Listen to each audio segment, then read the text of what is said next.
to wrap up our discussion on time temperature equivalence, there actually is a theoretical equation where we can basically equivalate time and temperature.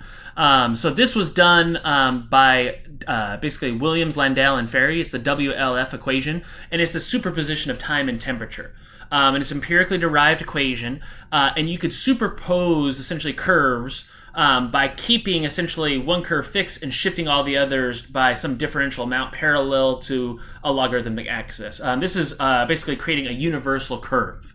So we're going to take a reference temperature point, a point in, and then we have this shift factor tau here to fix one curve.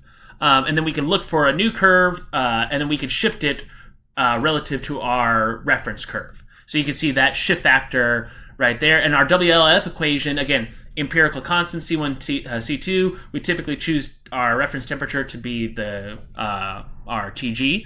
And we can see how we can pick a reference temperature and then have a shift relative to another curve. So we could superpose those curves and we could basically find these other factors.